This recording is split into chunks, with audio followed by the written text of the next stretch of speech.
Hey guys, what's up? This is Response again, doing another live commentary for you. Going to be doing a PvP here against a player known as Katari.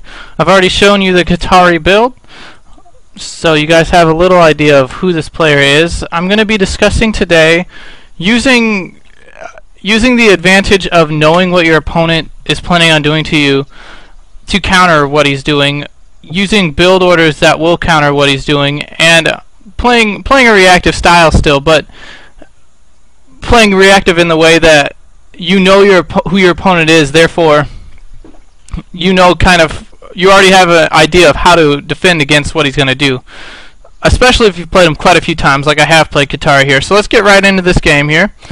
I'm going to notice that we're going to be watching from my vision only, and I'm going to be talking about what exactly I was thinking during the game. So PvP in general is a lot of 4 gates, especially at the high levels, and a lot of cheeses, etc. So right away I know that. But second off, I do know my opponent. I've played Katari many times on the ladder, many times, and I know his style. He likes to go really fast 3-gate warp gate into 4-gate, and he likes to just really put the pressure on. But I also know the weaknesses of his build because I have tested out his build quite a few times, and I've worked out a lot of strategies to play against it and to beat it. And this is one way I've decided to beat the Katari build here. You'll notice that I am just going regular 9 pylon, and I'm not going to even scout yet. I'm just going to scout on my gateway. That's something I really like to do. I don't like to scout on my pylon because I think it does affect your build a little bit, and it does put you a little bit behind if one person scouts on pylon and one person scouts on gateway. The person that scouts on gateway does have a little bit of a mineral advantage, so I do prefer that way. Notice I'm just going to be chronoing right out to 14 probes. This is something that some players don't like to do, other players do like to do. I'm going to be building my gateway between 13 and 14 there, and I'm just going to go scout the Zelnaga towers first. But let's talk about this. Let's talk about this gateway timing here. It's going to be a little later than the 12 gate or the 10 gate that you're usually going to see a lot of the times. But this is going to get me just a little bit extra time on my probe building. So my probes are always going to be, if I'm constantly building them, which you should always be constantly building your probes, it's going to get me a little bit of a probe advantage here. And you'll see that come into play later. So yep, I like to scout the Zelnaga towers first, just to be able to see if I can catch his probe scouting me. There we go.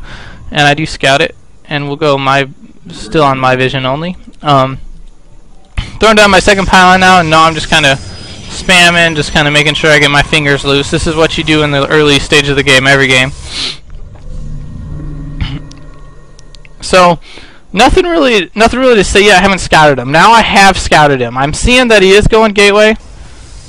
I'm seeing that he is going gateway and throwing down his core right away. This is a really standard Katari build. And because he hasn't scouted me yet, and I know a solid opening that can beat this pretty easily, I'm going to go... notice I'm going Zealot, and I'm chrono boosting the Zealot out before my gateway. So I'm going to be able to get 2 Zealots out before my gateway finishes, and that's going to be my plan. I'm going to get 2 Zealots out and 1 Stalker, and I'm going to pressure this. Because I know with the Katari build, you only get 1 Zealot out and then 1 Stalker. And if you chrono boost out Zealots like I am here, you're going to have two Zealots at his base with a Stalker, at the same time that he'll have 1 Zealot and a Stalker. The downfall of this is you're going to have a little bit slower probes, but the thing about it is that I did start my probe production a little bit better off in the early game, so I can take this little disadvantage in the mid game. And notice I am surrounding his probe right away. I'm trying to get him not to see that second Zealot popping out. Notice I am chrono boosting my Stalker out, and I am chrono boosting my warp gate out.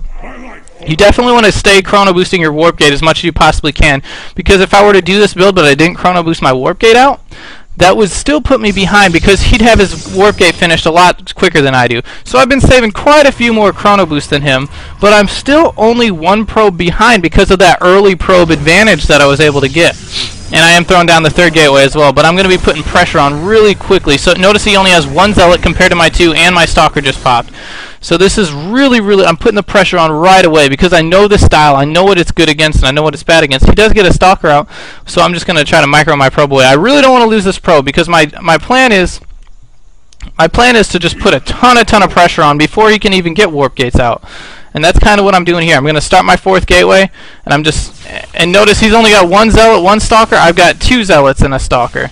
So right away he is in a bad position, and I'm able to snipe that stalker with some micro there. That's so huge. Losing one stalker this early is really big. And I did see he had a sentry, so I wanted to run up his ramp right away. And I'm just building the pylon really forward in his base. And you notice that he didn't. I think he did do his standard build. You notice that he does have the gateways coming out, but because I've been putting this early pressure on, it's going to slow down his warp gate a ton. Plus, he's forced to build sentries because he can't really match my unit count because I've been chronoing out units longer than him.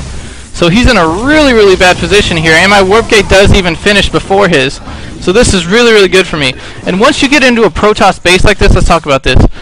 A lot of Protosses are kind of confused when they get here. They don't know what to target. You always target these pylons. You want to target the pylons first, and then afterwards you can start targeting probes and stuff. But you definitely want to get as many pylon kills as possible before their units pop out, because if you can supply block them, the game's completely over. But if you try to go for their probes, but they're still warping in units, they might lose a few probes, sure, but they won't die. They'll be able to survive as long as they can warp in the units.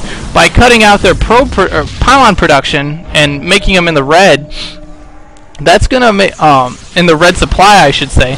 That's gonna make it so they can't even build more units. So you notice he's got these warp gates available, but he's just not able to build any units, and I'm microing back a little bit. So he's pretty much in a terrible position here. All his warp gates are, at least two of them aren't. At least two of them weren't. Didn't even have pylon power. So he's just forced to leave the game there, with me warping in more units. So you see that because of the fact that I knew what build he was going to do, I was really able to exploit that fact and use it to my advantage. I think this is really important for new players to learn, that if you played a player once and you lose to something that he does, watch the replay, study what he's doing, and try to come up for a counter for that build. And if you guys have any questions, just leave them to me on the forums. You know, I'll be there. Alright, thanks for watching.